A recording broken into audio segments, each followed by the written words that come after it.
Herman.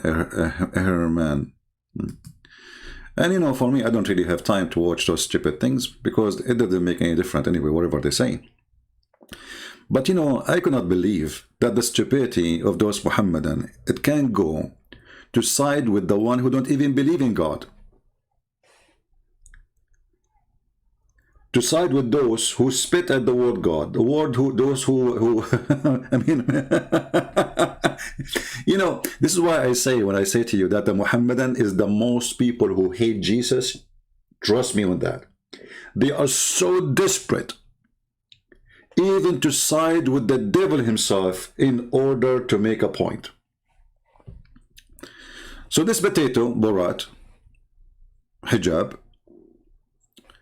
he invited other Borat, and supposedly he is going to use him to, you know, for the propaganda of the Muslims to attack Christianity. By the way, Mimi Hijab, if you don't mind, if you can call us and tell us how you can, okay, can I suck your wife tits to make her haram? Why you did not mention this to the guest so he can understand more your position in life? Because I thought the one who said that, to quote your prophet, is a sexual predator. So don't go around and say that. And I'm sure that you thought about asking Mr. Borat if you can suck his tits too. However, I did not watch the video, but I saw a video made by Apostate Prophet. So like he summarized what this video is about. Otherwise, it's not really important for me. Let us watch the video, or little by little, and see what's happening there. Hey Muslims, don't forget to say to Mimi Hijab, thank you very much for giving the biggest nail or finger in the bum of your prophet. Literally.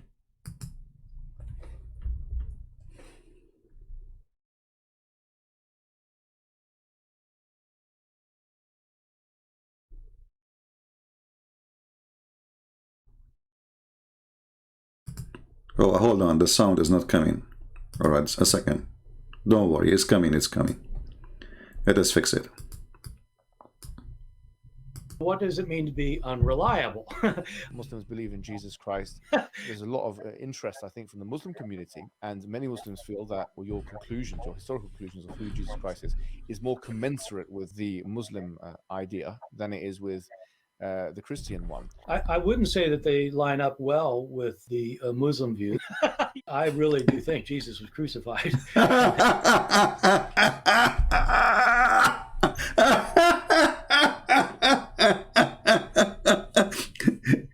This is the first finger to Muhammad.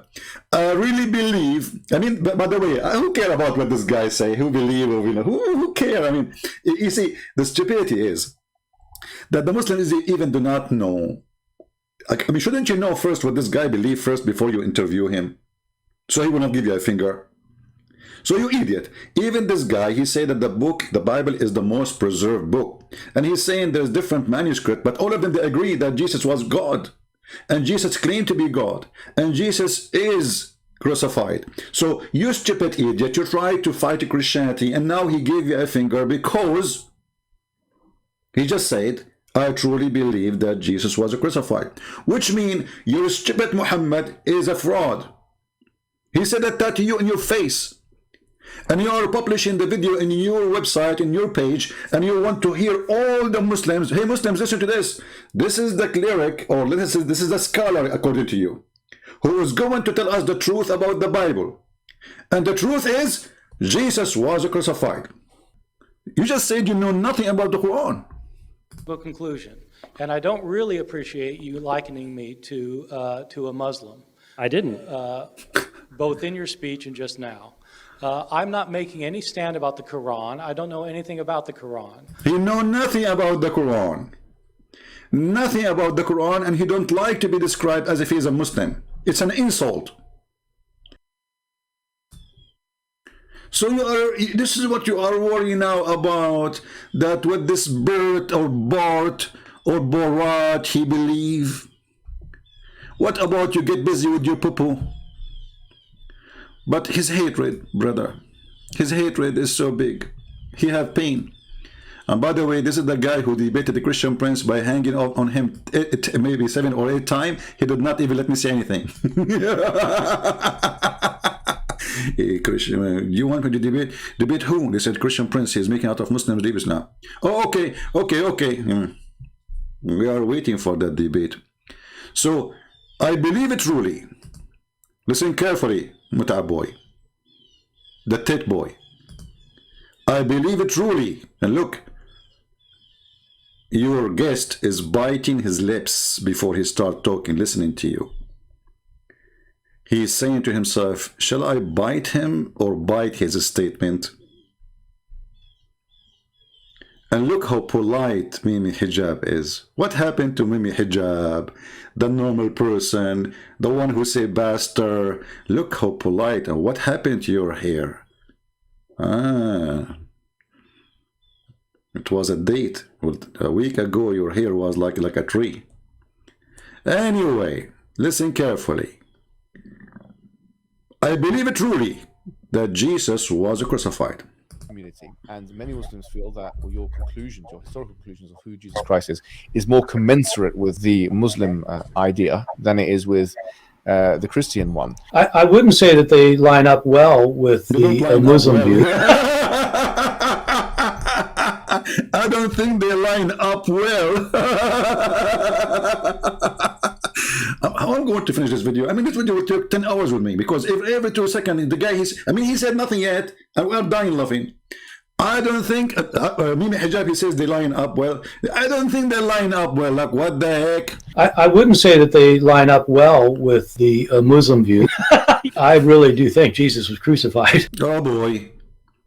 So if we go in the Quran now, and we see, and as long as you are accepting this scholar to be a scholar, you see, you don't invite somebody and you put him in your TV, or let's say your YouTube, if we can call it your TV, and then you want his opinion, if his opinion does not matter.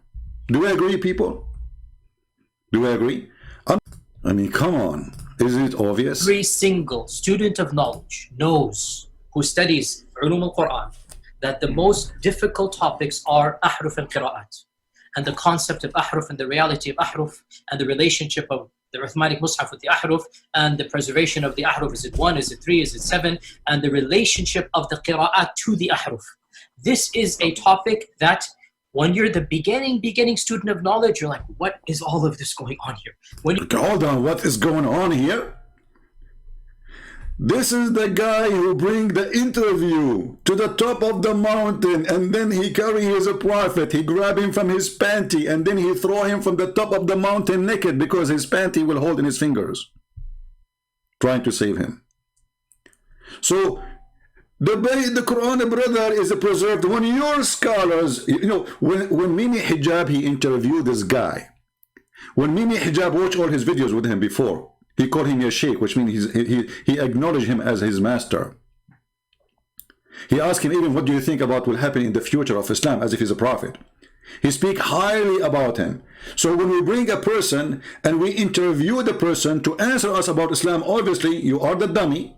And here actually he says to you as a student, he speak to Mimi Hijab saying to him as a student. So the student Mimi asking his teacher, when the teacher answer, what Mimi do? He go not. He delete the video. who studies Ulum al-Quran, that the most difficult topics are ahruf and qira'at, and the concept of ahruf and the reality of ahruf, and the relationship of the Uthmanic Mus'haf with the ahruf, and the preservation of the ahruf. Is it 1? Is it 3? Is it 7? And the relationship of the qira'at to the ahruf.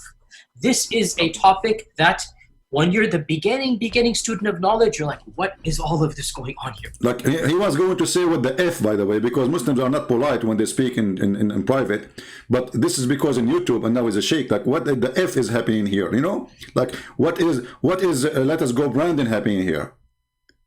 It is, you can see it between the words, you know? I mean, you don't need to be a genius. So he said that, he said, what the, like, you know, let us go Brandon happening here. So if you are a student of knowledge, right away when you start studying the Quran, you say, let us go Brandon here. This is a topic that when you're the beginning student of knowledge, you're like, what is all of this going on here? When you go a little bit more you learn to simply memorize what your teachers say and regurgitate it out, and you don't fully comprehend. When you do a deep dive, oh boy, don't go there. When you do a deep dive in the sewage of Muhammad, what you get? Tell us. is when things get very, very awkward and difficult. Oh boy. The awkward Muhammad and the awkward Quran and the awkward reference and the awkward books and the awkward Muslims and the awkward interview and the awkward YouTubers who they are bringing this guy. And look, this guy, Mimi Hijab, he wanted the guy to answer this question. He said to him, let us talk about it in private. He said, no. If we bring you plain papers, what you write there? Do you write the same Quran? What was the answer? No. And this isn't new. This is from the time of the Sahaba. This is not a joke. This is not new. This garbage exists from the time of the Sahaba, which means the time of Muhammad. The Sahaba mean the direct the gang of Muhammad, the one who was his friends, the one who raped together, drink together, child molestation together, all the garbage together. So this is not something happened now, maybe after 100 years of Muhammad's death. No. From the time of the Sahaba, the companion, the gang leaders, the one who is flooding the text, I'm going to block you. Don't do that. This is a warning. Admin, anyone who flood the text with those like Mojo, if you repeat it again, block him. We don't want kids here. Joke, brothers and sisters. The issue of ahruf and qira'at caused confusion to somebody whom the Prophet ﷺ said, if you want to listen to the Quran directly, listen to Ubay. Listen to Ubay. But in their video, they said, listen to Bart Rahman. In the Muhammadan videos, they say, listen to this guy. Suddenly, this guy is the expert in the Quran. He, in the same video, he said, I know nothing about Islam, and it's not nice of you to describe me as a Muslim. I'm not. And I know nothing about Quran.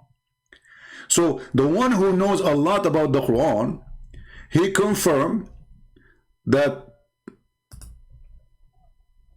Quran does not really exist.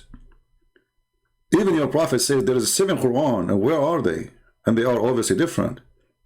And for us, they are different or not, who care? The Quran is different or not is a stupid Quran. When you have to make a video saying it did not appear, it's not Allah saying the sun setting in murky water, this is how it appeared to Alexander the Great. That is hilarious. That is enough for us to prove that you are ashamed of your book and you are desperate trying to find a solution. Because nowhere, is your God, Allah, is lacking in Arabic language? Isn't it the Quran is so clear? Where it says, so he thought and appeared to Alexander the Great. Guys, the Quran is so clear to the point we have to add the word appear. Where? Can't Allah say, it appeared to him, he thought? The Quran is so clear, it says, when he reached the sitting place of the sun. Where is that? Where is the sitting place of the sun? He reached where? The sitting place of the sun. The Muslims, they say, oh, like when he arrived there, it was sun setting. Abdul, it says the sitting place of the sun. Not he did walk until the sun set time. The setting place of the sun. He kept going. This guy, he spent his life traveling. It's not one day journey. Because every day the sun set. He kept going with his army until he reached the setting place of the sun. So how you can cover that? He thought, he found that who is talking Allah, sitting in spring of life. So when the Muslims, they try to cover the stupidity of Muhammad, who is copying a story written by even a Christian person. The one who wrote this story is a Christian person from Syria.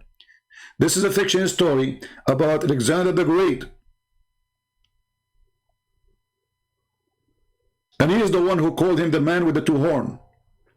So this dummy Muhammad, he took the story, which is a fiction story, he put it in the Quran, claiming that this is from Allah.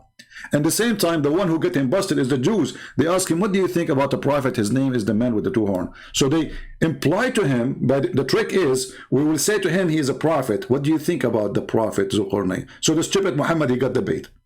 So he made him a prophet. Similarly, Zulqarnain, or Alexander the Great, is a person who is sent by Allah, and Allah is the one who gave him all what he needs, knowledge, everything. And you will see here the one is talking is not even Zulqarnain. It is Allah reporting his story. And they ask you about Zulqarnain. This is confirmed the story that the Jews asked Muhammad, what do you say about this prophet? So Muhammad, he said, okay, Allah told me, I shall recite to you something of his story. Who is talking? Allah. Verily we established for him the earth, and we gave him the means of everything. Is that including the knowledge? To the point he thought the sun set in murky water according to you? So when you see this Abdul trying to defend the stupid Quran, which is not only not preserved, but we wish it is preserved. For me, I don't want anyone actually to prove that the Quran is not preserved, because this is not helpful for me in my mission. We want the stupid Quran, stay stupid, preserve Quran. When we go in the Hadith, and we find that the goat ate the Quran, why you did not mention to Brat? What do you think about somebody? He have a book, and then there is a verse or verses in the Quran, but been eaten by a goat. Do you think the verses are preserved inside the stomach of the goat until now, based on your study? Who can recite for us the verses of adult breastfeeding for adult? And what kind of God he make a breastfeeding for adult verses, man? And I believe strongly, it is not the goat who ate those verses. It is someone or many like Muhammad Hijab. They don't like it. They hate it. It's embarrassment. And this is why the guy, he go around and he rejected. He says, okay, okay, okay. Can I suck your wife tit? He was talking to a Muhammadan like him, a sheikh, a shaky sheikh. His name is Muhammad. Saying to him, okay, okay, so you agree with this